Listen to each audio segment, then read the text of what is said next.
Assalamualaikum warahmatullahi wabarakatuh. Dan selamat pagi semuanya. Jadi hari ini adalah sidang pertama atas gugatan yang diajukan oleh Nikita Mirzani terhadap RJ. Ya, dalam gugatan tersebut kita mencoba menguji ada tidaknya perjanjian lisan yang terjadi di dalam peristiwa November tahun 2024. Nah, seperti itulah prosesnya. Gugatan sudah saya daftarkan. Insya Allah hari ini adalah sidang pertama. Ya, saya akan menunggu sesuai dengan jadwal yang ada di ruang 5. Jadi sidangnya di ruang 5.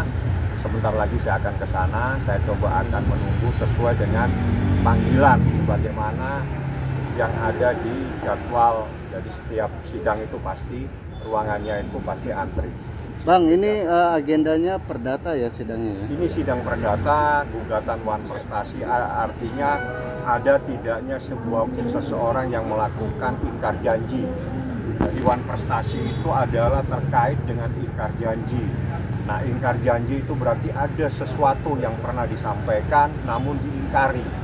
Itu namanya Wan Prestasi. Nah, inilah yang saat ini saya uji adalah untuk mencari dan meminta sebuah kebenaran sekaligus meminta perlindungan Nikita Mirzani. Jadi Nikita Mirzani mengajukan gugatan Wan Prestasi adalah untuk meminta perlindungan kepada negara, kepada kepolisian, kepada kejaksaan.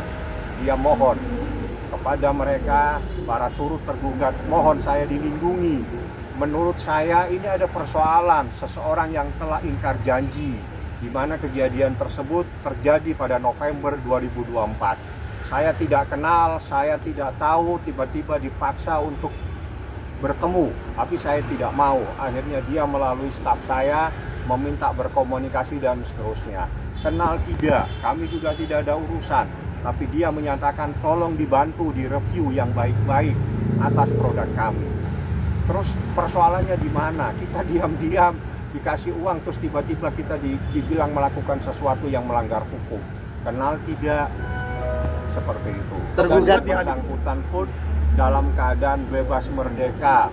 Dia mau ngasih boleh, nggak ngasih boleh. Terus kenapa harus dia sendiri yang memaksa? Dia sendiri yang mengatur. Dibagi 2 kali. 2 kali diserahkan dalam bentuk transfer, satunya diserahkan dalam bentuk tunai. Itulah persoalan yang saat ini kita uji.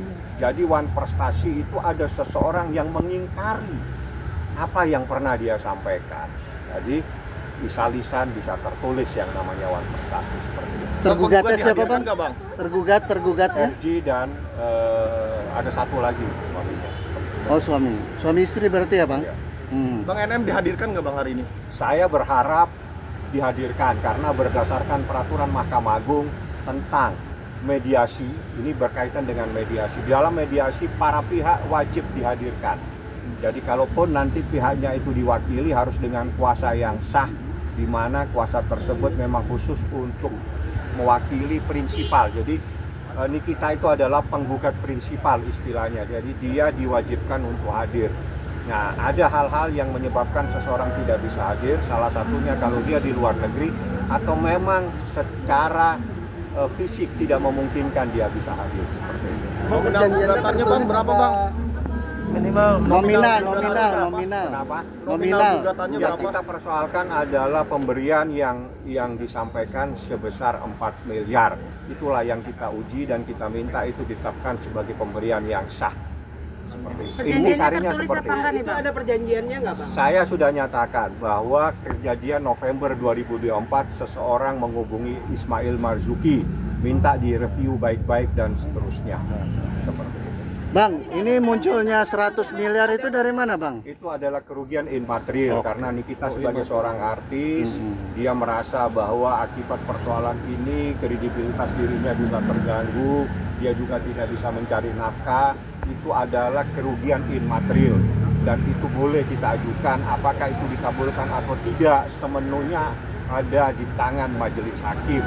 Bukan saya yang memutuskan, tapi hakim nanti memutuskan apakah kerugian immaterial ini ada bisa dikabulkan atau tidak. Yang jelas akibat persoalan ini nama baik Nikita juga menjadi tercemarkan. Dia juga merasa dirugikan, dia juga tidak bisa mencari nafkah, sedangkan dia adalah satu-satunya seorang ibu yang mencari nafkah terhadap 3 anaknya yang masih kecil. Tidak ada satupun anaknya dari 3 itu yang bisa mencari nafkah kecuali Nikita Mirzani. Wajar kalau dia menuntut kerugian imaterial sebesar 100 miliar. Tapi yang paling inti dari gugatan ini adalah kita mencoba menguji sah dan tidaknya uang 4 miliar tersebut. Inti sarinya, saya menguji sah dan tidaknya uang 4 miliar itu yang telah diserahkan kepada Nikita Mirzani atau kepada Ismail Marzuki dengan cara 2 kali penyerahan. Yang pertama 2 miliar melalui transfer, yang kedua dibawa secara tunai. Dan ada kalimat pada saat itu, mohon direview yang baik-baik. Itulah persoalannya, kenal tidak tapi dihubungi melalui orang lain dan ingin bertemu dengan Nikita Mirzani. Saya pikir sementara itu saya akan masuk di ruangan, nanti saya akan lanjutkan supaya persoalannya lebih jelas setelah sidang ya. Ya Bang. Sesuai peraturan Mahkamah Agung harus ada di ruangan sidang ini. Tapi sudah dikonfirm akan ada juga Bang? Kenapa? Akan terkonfirm ada tidaknya? Saya bilang sesuai peraturan Mahkamah Agung harus hadir nanti pada saat itu ya.